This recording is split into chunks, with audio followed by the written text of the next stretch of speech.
se me bani wi a wawu no me gitum se Safina na ni da ne ho na wakum me ba no prosecution sorry ye to ye ni hwe akire wa ababa wa ne nte wo na accused person no wen ne lawyer ama ababa wa na ama sia July 24th 2022 arehusem bi esi ewo Ghana wa bra Canadian blogger bi eba Ghana se oba bedi holidays nam so a oso okosra ne girlfriend allegedly the girlfriend no etumi eku ne yayaya aha let's talk GH rumors and any first timer or pop into my video make sure say over subscribe e dey ama me na afi wa click on notification bell no so say dey any upload bi aba on sabeti me aka na wa share e dey ama me make sure say over share na wa like it and so e dey ama me na update about concerning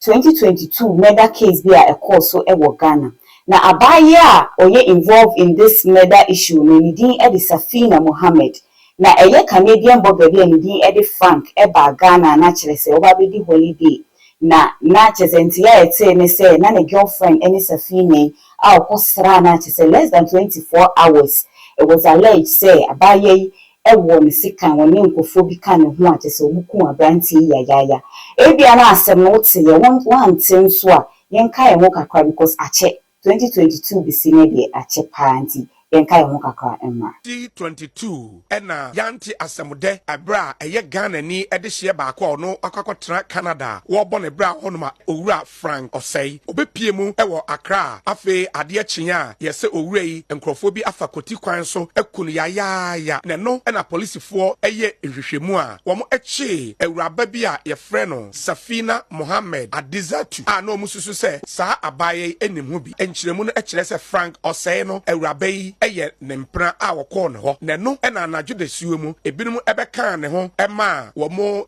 sekan ewo owura yi kopim so wu ya mo de che ekyekyere na emoja epram no eno ekire omo ma emu no so edi free edem wonom ede beto abontene ewo ne car na wapake ewo efie honom eno ena police fo omo enkran etimi ye ehwehwemu a ewuraba ya frɛ no Safina Mohammed wo mo echi no ena afe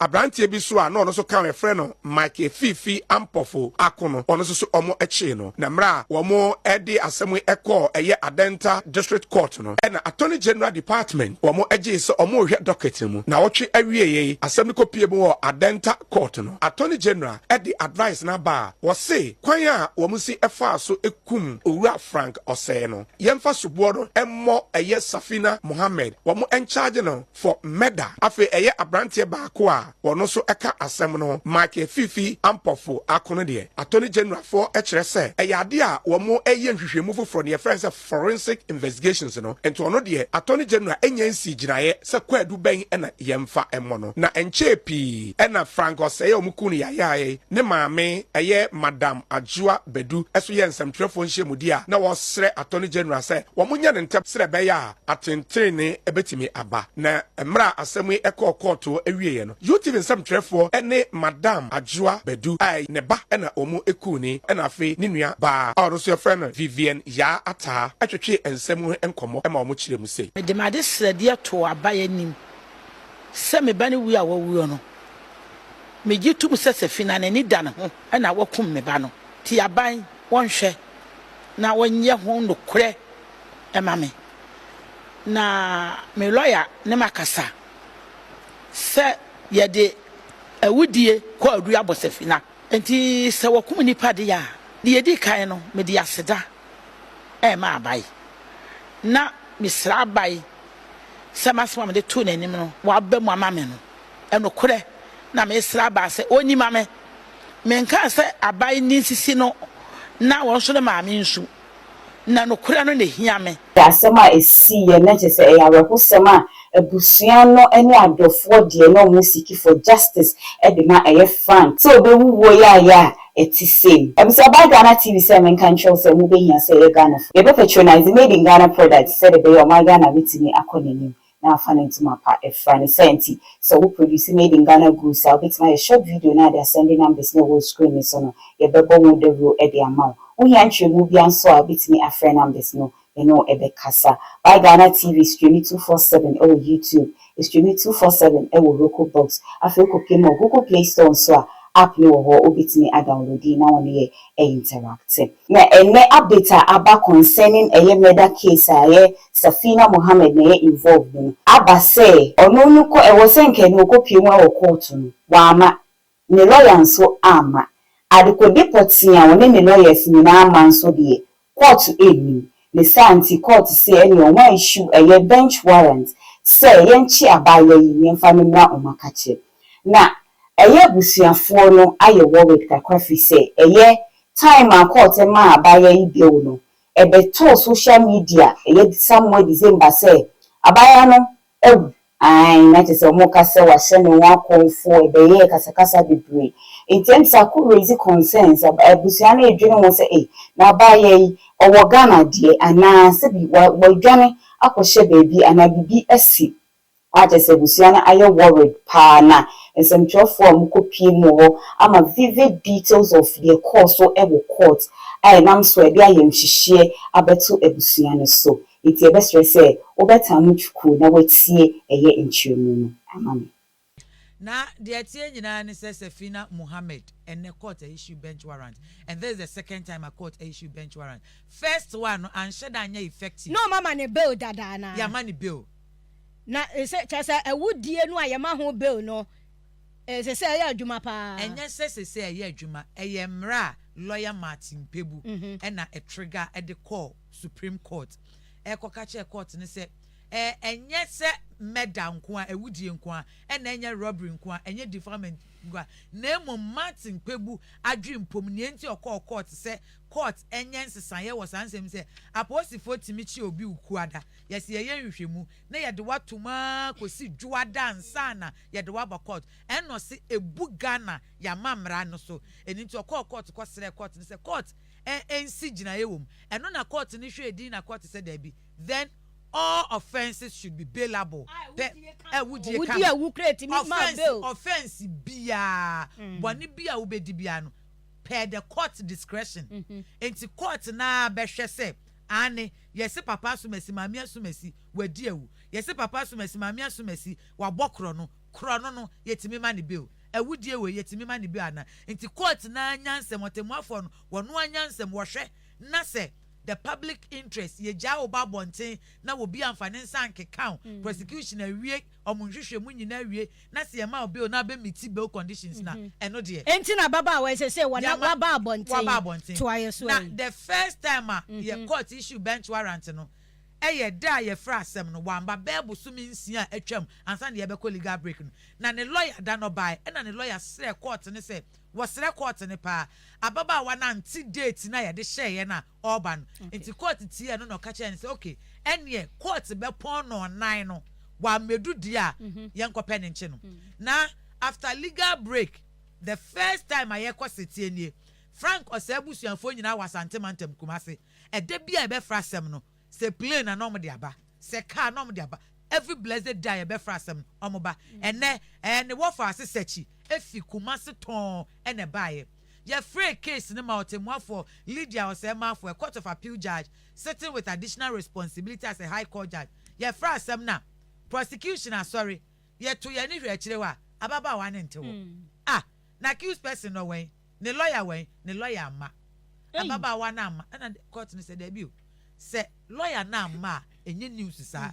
na mom obi a yesi wakum obi yesusu se wakum obi na ye de sa kwadu we ato so na ya ma obi o na bra court na wa ma no de ene na wo asem anu yi pa eno na prosecution ni sre court ni se sababa wa na ma obi anim de ntia wa ma wanfa krata bi ama wa mo obi ama ni into sre court ni se court issue bench warrant ni yemfa nkɔpɛ ne nkyem ye nya ne kyi na ye nkipu na akosi da court ne beka se o san fra asem ni bi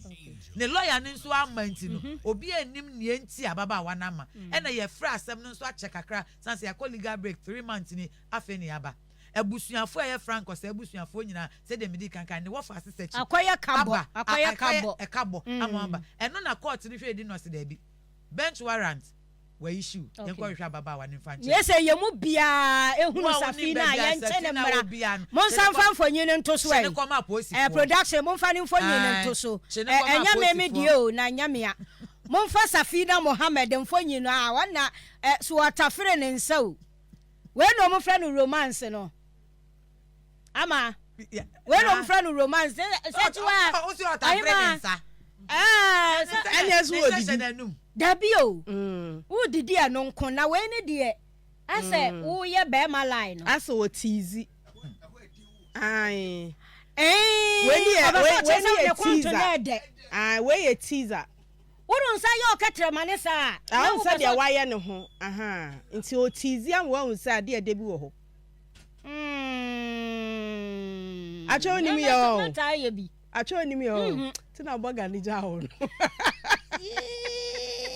wa hima ya akoda bone Mr. Oduro tie wo Mr. Oduro sakra menya Mr. Oduro unsa wado so de kama enti se sama na cha se obi a behu Safina no ane ye nche no mra o che na koma posifo aposifo de ni besi akosi November 13th okay November 13th ene ye besamba but na ma menka we nka ho se abusua ne che se wo mo yam hyehye wo mo kakra mi bisa asachi se adan na abusua ne yam hyehye o se omu nnim sa baba wa ne gusu wo man mu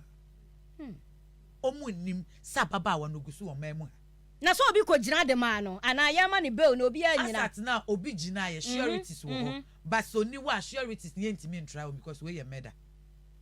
oni wa de betimi aya ne sureties no ye beka se 1 million Ghana cedis na ye de to ni tiri so omo metua but otua wi a case no ye wi ana obi ba ewu ekosen abusua ne kire se no kre ase ehu kakra ya abom sanse omu nnim ne enti ababa wa na ama ne enti ane lawyer nso ama na omu nnim mpo se owokroma na obeka se bosumi nsia bi mu